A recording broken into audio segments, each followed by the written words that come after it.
Nambu Sacred Rapture, Antichrist, Amasung 7-year tribulation, Nainabiki Thormasida, Taram Noxeri, Nasi, Moroina, Han Mamanga, Nainakiba Antichrist Adu, Kuna character Taram, do Magi, Pikre, Haiba, Adu Sandokna Takpa, Asigi Maramda Ikoy Muna, Koyang in the same, and they koi sort of personal say.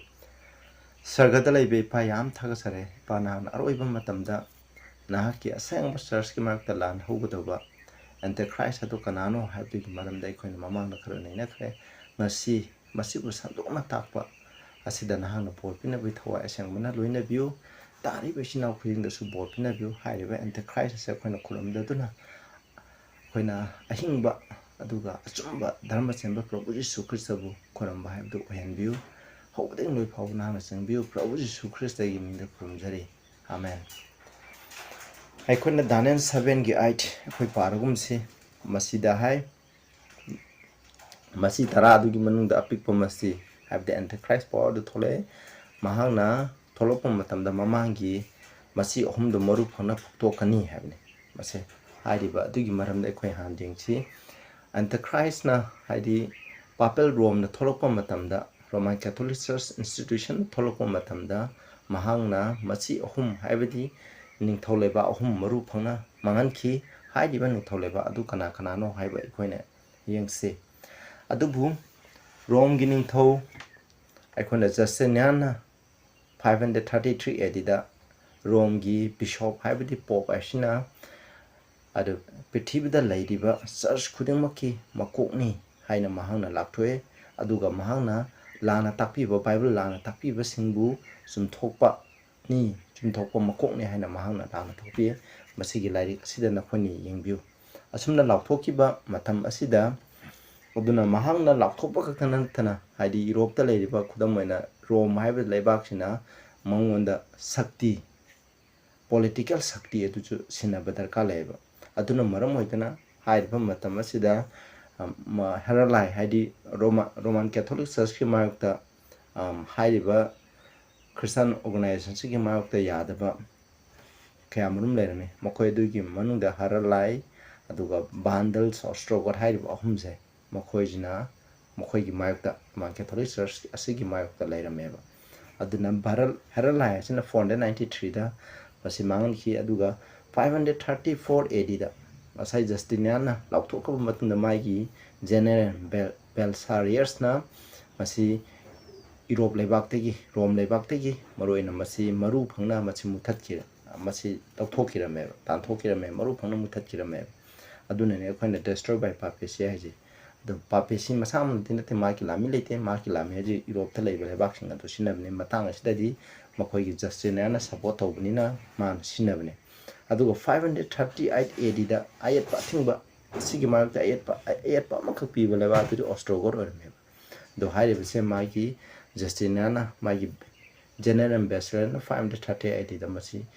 Rome dagi haidi Italy dagi maru phangna Italy dagi maru phangna phukta kirame adu matamda papi se mabu yet kai thingaina amata leithre aduna mahana 530 ta maji linkhat ki asumna mahana linkhat ki bajida asagi Roman Catholic Church organization gi mark talaiba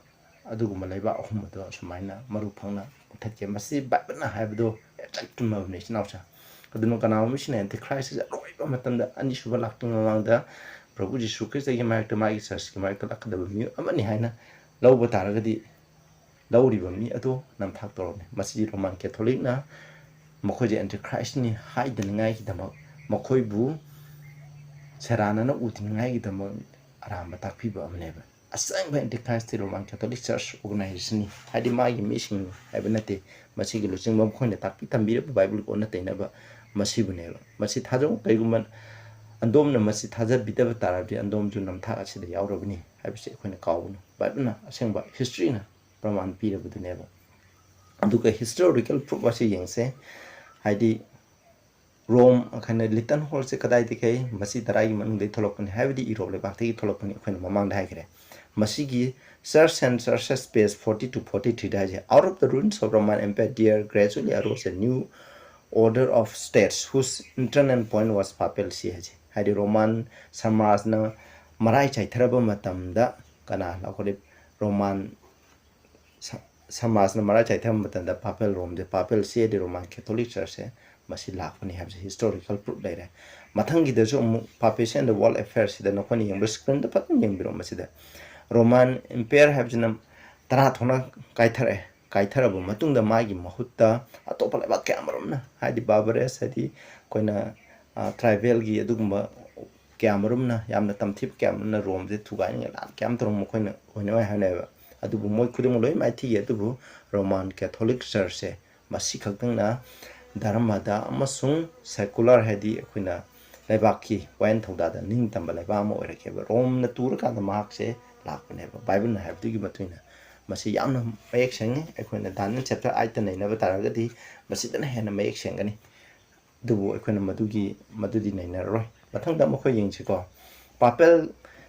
Rome have Roman Catholic Church na asagi masi tara adu digi tongale have ji kari no hai tadi masi atopo masi tara adu political kingdom matane hadi ning thopa ma leba rasniti ko leba atane adu Roman Catholic rasniti ko leba chuni adu ga dharma gi oba leba chuni masi na maram odu makoi adu digi mahak se tongale bane ba adu Roman Catholic Church ki matung na makoi je prithibi gi kadai phau makoi na sasan tawgni hai koina mamang da nei na gi character amda mahana prithibi puna mo chama gi control makha da lakani habni machine habje mamang ida koina mana supremacy 530 te gi na pan ba hobom matam da sei liching machani humpuje adu gi matang ju mathang da lakani pan ba matam da koina prithibi jamana sasan tawne adu hoji aroi ba matam da su lakani ko ma mokoi na haje ko masida screen de yang bio mokoi na prithibi mapam puna mo se mokoi na khudum changani habni masida haje asida hai na khoi screen da pajan yang bio aduga prithib da leba jat amaga jar ke mi ga ning tholeba sing marakta punamuk che wayan thoda to mahana phambaga wail thoda to gni habne hoji yemo ekhona rongi ekhona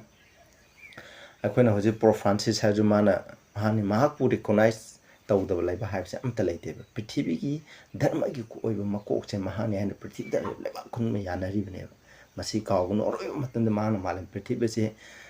maki makhada thamno kani aduga prithib da leiba akhuding musaman sinar kane ba mahaki ona tainab da takpiri ba Christian sinna khangde leiba khuding musit tumna mahani honar kane ba madune ba Antichrist proposition ni shu lakting man da taw khadabu madun masi revelation 13 da action e akhona second Thessalonians 2:4 ying se akhona mamang da tangbre masi gi text se ayamba hoji protestant isnaw sina masi lana takpi maram di masi Jerusalem da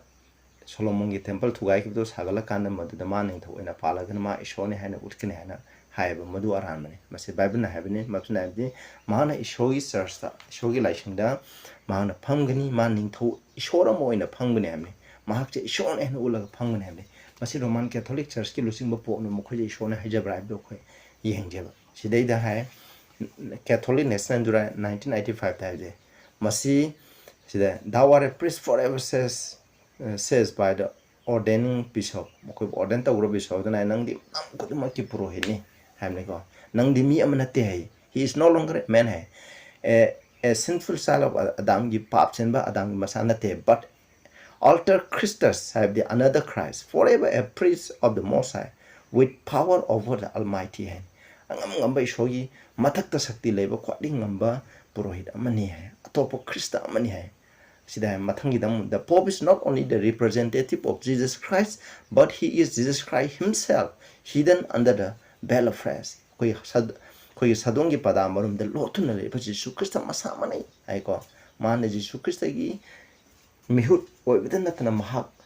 Jesus Christ masa mane hai maside na sauba mahak shone hai jab zikrai legi man sarsta phame aduna sarsta phama ma shone hai jam koi na dum claim tau jare am lai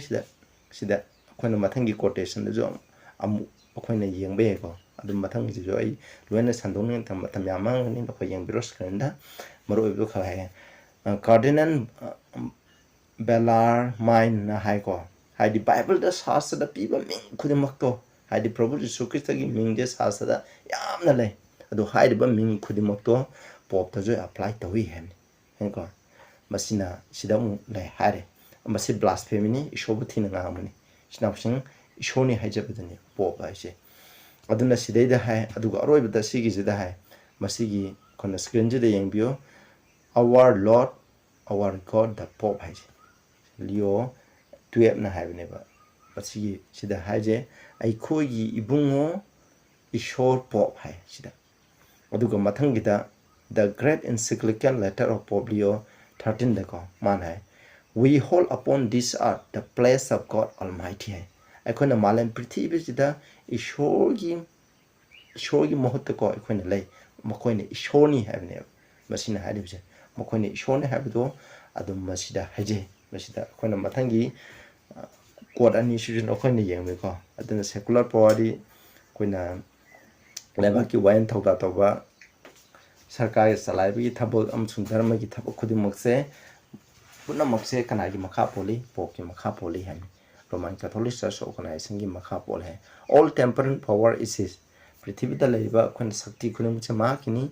the dominant jurisdiction and government the whole earth is his by divine right ishona bibi hakki matuna prithvi da leba hadi sarkar prithvi punamok gi sarkar mana sasan tor bukhrim che ma gini hai ishon pe all rulers of the earth are his subject and must submit to him prithvi da leba sasan tor bukhudam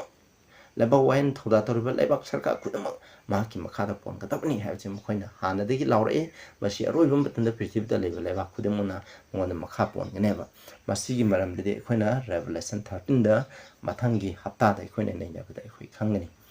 du mathang de yengse khoina mamang da khoina Daniel 7 gi 25 diagram mahane shogi christ mi sing bu hat kini christian sing bu hale masi ko chumbrai jing je sida ko masi da hai the Catholic Church is a respecter of conscience and liberty mi gi ko haidi kanana karamba ngangani kari chakani kari dharma sakani habje masi mana wain thoda toba ma kai khuna ga nang na si chakadam tawre dam have dam hang na have ni karigma khuna aramba takpi ba di Catholic takpi bjina seng bani to bible na takpi na seng ba na te Catholic takpi na seng bani masi ma to lebe sing do aramba takpi heresy ni agni makoi do dandi pigni have ni makoi do dandi pigni have ni ba khoina aina mamangi hoji khoina when se khudingi sandoiba folk books of matter da su papal Roman persecution gi maramda nainari bini adu su no khani yengadi hana kangani and then WE Heis lesi na ko hadi prithvi da laiba any government sangstan laiba khudamuk se khudamona kwadi tamthi ba hadi ekhona Hitler ga haje German gi Hitler mi hatpada haleng bani taba Hitler gumba ba asing ba mi na atopa sing na first world war second world war ha jum masida si mi me am du dagi masi Roman Catholic Church na hat pa mi masing dia asina heli have never the person who has competent knowledge of history have ni ko aduna koina knowledge Bible gi history patna itihas ki patna laiba mission de masi yada ba tawro have never masi ko sukimati moina Christian hapde sukimati yamna hali adu mathang de Anglican scholar Dr. Heist Grattan Guinness Naman, it has been calculated that the popes of Rome have directly or indirectly slain 50 millions of men and women who refuse to be party to Romish idolatry. Had the Roman gi mokoi lai moti la pa mokoi aram ta pi wising ase gi matung na salu ya da ba nupa nupi ko haktheng na targa na ko na 50 million and ko kya no had la koina million amaga lak taraga man adu kyam hat kare have do ekhone yengjeba asuki mati gyam hat leba mana mase hat leba mi Kanano Christian kari gidamo Bible ge sum saki sapi gidamo chawrang ekhone haiba matam masi wan sama habdi chawrang kro tara first world war second world siba mi masing de gi man haliba ajuma Prabhu Jisu Christ gi matung inba Christian church ne hajabe jina haliba je masini helaba aduna mahak se Antichrist na tan kana oigini se Daniel 7:25 to jamu ai nga sa haikre adu masimu yengche ko adu mahana sahi kyam pangini habdo khoi amu makhada mu yengche ba aduna sida hai ko papesina magi sida maroina shogi hojiki 7:25 ki matuina mana shogi wainda thang phau mana hongdokni habe sida hai moina sida hai the pope has power to change times and to abrogate laws to dispense with all things even the precious okay Prabhu Jisu Krishna pigro why not phau man hongdo pangame matam aduga ain sing khudimok man do pangame hane the pope can modify divine law shon people ten kamam man hongdo pangame hongdo khre asengba isogi law do hongdo pangam de time pan man hongdo khre ten kamam je hongdo khre aduga lai muti la apa ya de haiba aduga second commandment do lauthokre aduga mari shuba commandment je sina ani thona khaidokre mari shuba commandment do hongdokre aduga aroi begi aikhoina tara suba commandment do aduna ani thoga sumaina 10 commandment je hongdokre be sina sa maroina sabat commandment je man hongto matang di yeng deba aduga side aduna Jewish ki sabat ai de asem Christian ki sabati aikhoina Saturday jine Bible na habi ki matung na je 7 day of the week neba masi jayon ki ahamba numita Sunday jida ishor gi numit lost day ni haina makhon hongdokre ba masi prithvi da leba Christian denomination khudeng na masi leba si support Bible de masi ki support ite Sunday je aseng Christian ki sabana haba laite bre ko ama phaw text ama phaw phangoi sinaw sing adu masi kana hongdok ta man Catholic church na hongdok neba makhoina haije an ko the Converse Catechism of Catholic Doctrine page 50 sida haije kari numino sabana mise masi Saturday ne hai kai gidamang sabat ki mohta Saturday ki mohta Sunday na khuram bibno hai makhoina hai masi Catholic Church na Laodicea gi mifam da haiba numise Saturday degi akoina sabata on thokre hamne haidi Saturday degi nomajin mi to on thokki bagi ni hamne Catholic na haijamne makoino on thokni ko asema kana min Bible pata di 7 days sabat nga khni Catholic ki jinga oi hamne Bible ni to ne sapa misina makoina hamne sabat kama mende on thokre ba masigi mathangi da ju yeng ko asida ko Catholic Church na haidi Prabhu Jisu Krishna piba angamba sakti gi matuna sabana mit haidi tarini shubenum ta patha je sayon gi ahamanu Sunday numit ta hongdokre asumna Protestant sina nomajin mit ngak pa habse makhoina Roman Catholic Church gi angamba sakti adu de kai khunu utpani haina makhoina mas hajere bongoi masana no Bible gi matuna salagdi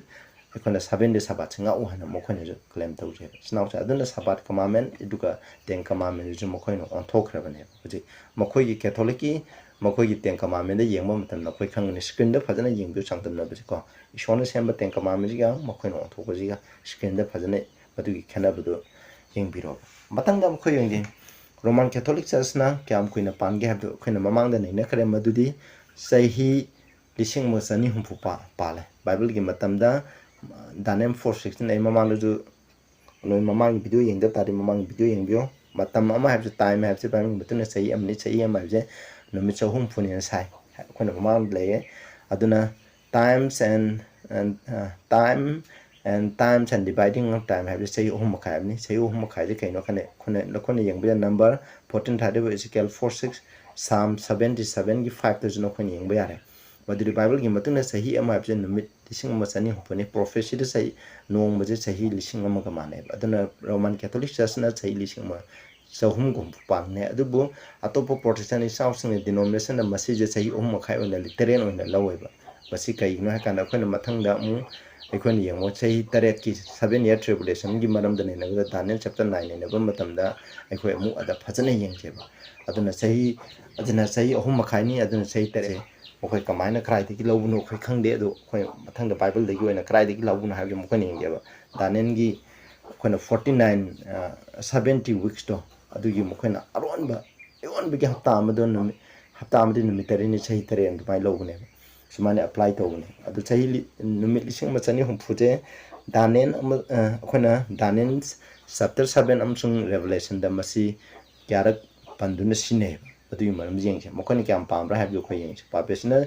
chahi lising machani pu pali pande ji yeng che masi 530 dai I think na 1790 apu pale khoi mamang da ne ga Belsares na ko khoi na pop na 533 adida pop na Christian wall kudim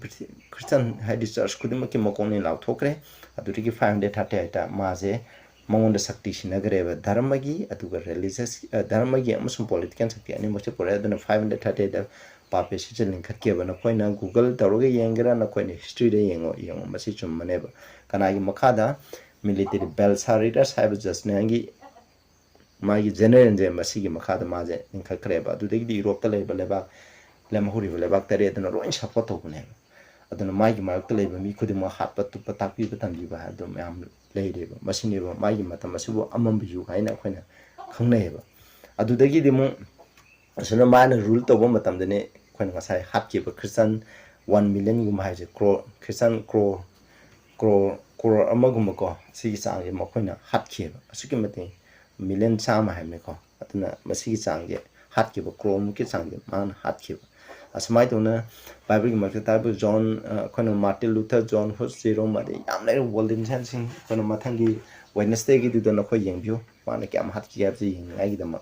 asmai to na adu matam ji da ma gi matam lore adu Matthew 24 jo am hai de matam de tenjan re ga mi kanamta hingbang ma ya ne ba adu 1790 ki matam de persecution khara ji le kare reformation na maram moi de ko protection yam thulu ko de maram moi de na rakna masi ai ko ne revelation 12 ta